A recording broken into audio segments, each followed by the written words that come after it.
What's going on, everybody? BrickBuilder here, and welcome back to some more Hypixel Skywars. And today we're going to be talking about something pretty interesting that I've been wanting to talk about for quite a while, which is subscriber growth and count, and why the subscriber number actually doesn't matter and why people shouldn't dwell on it. So let's get running into it. If you guys do enjoy, make sure to hit that like button.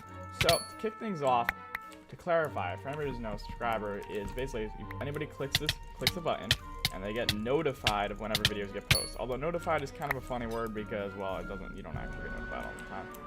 But that's just YouTube having some glitches, which will be getting resolved. They're working on them, you know, guys. We gotta be patient, give YouTube a chance. You know, they're working as fast as they can, trying to fix that issue. But so to start it off, I think that really, if you want to grow on YouTube, you have to have something that you use to measure success. Now, a lot of people instantly think that this has to be subscribers. It is definitely one way to measure your success, but I feel like subscribers is the worst way to measure your actual success on a grand scheme, in the beginning specifically.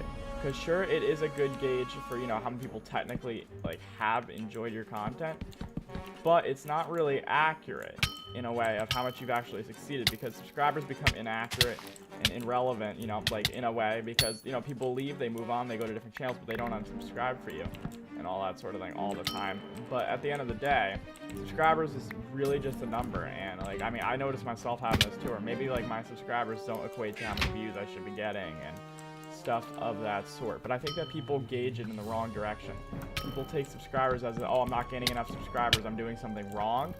In my opinion, if you're doing it only for subscribers, you're doing it wrong right there, and you won't be able to succeed, or at least maintain your success and motivation regarding YouTube.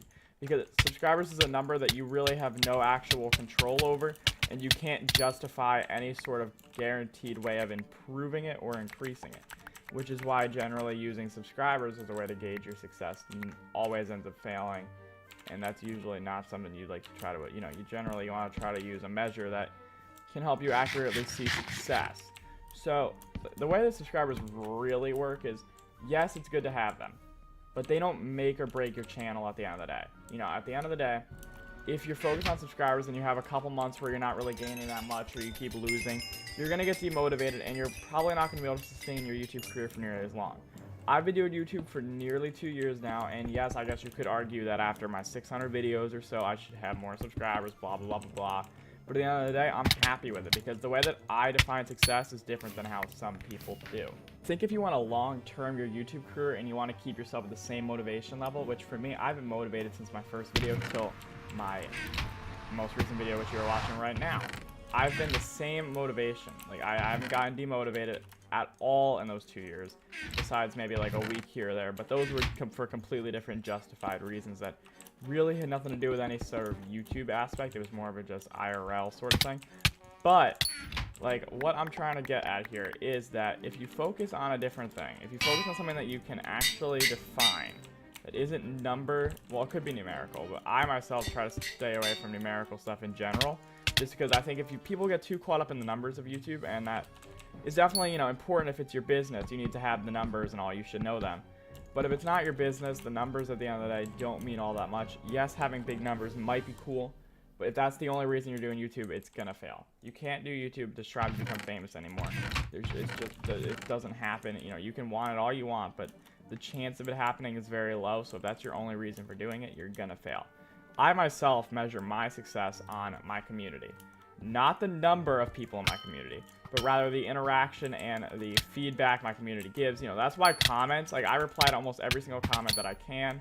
I genuinely care about your guys' feedback a ton. You guys give me some of the best feedback. You know, you support me, I support you guys. I chat all the time with you guys. You know, I friend you guys on Hypixel. I talk to you guys, you DM me, etc. All that sort of thing, Discord, all that stuff. And the reason why this is a good number to gauge is that regardless of how my video views are doing, and regardless of how my subscribers are growing, it's still a good representation of my actual channel. Now, not everybody is going to personally use the community as their sort of, I guess, success-driven factor that tells them if they succeeded or not.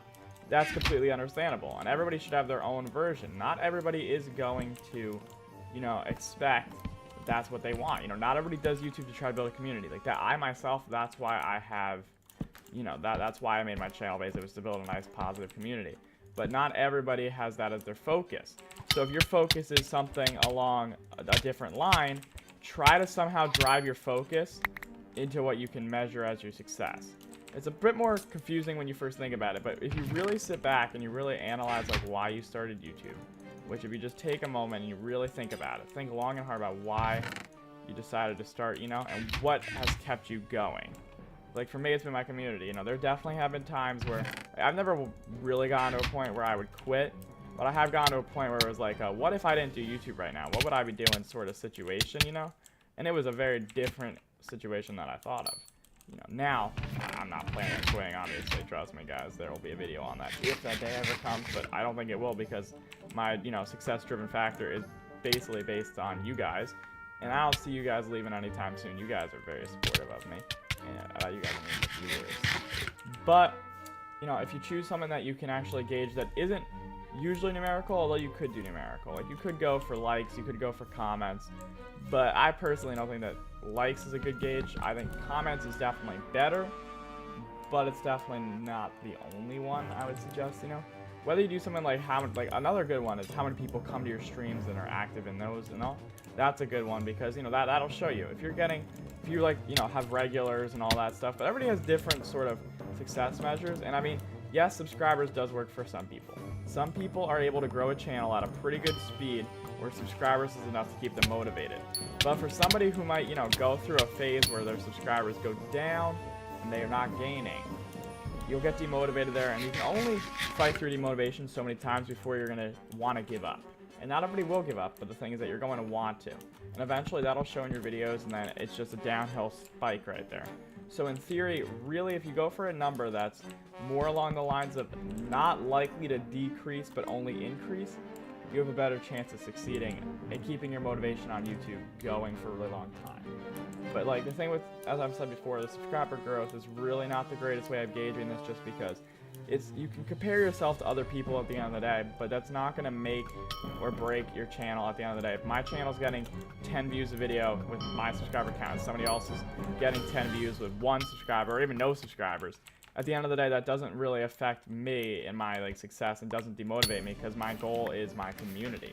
That's going to do it for today's episode. If you guys have any sort of feedback on this topic, let me know down in the comments. Let me know what your personal method of success is. What do you use to gauge your success? If you guys did enjoy, make sure to check out my Twitter and follow my Discord. They're both down in the description. Subscribe, hit that like button, and share this video around with any other YouTubers who think you may potentially be interested. But I'll see you guys in another video. Thanks so much for watching.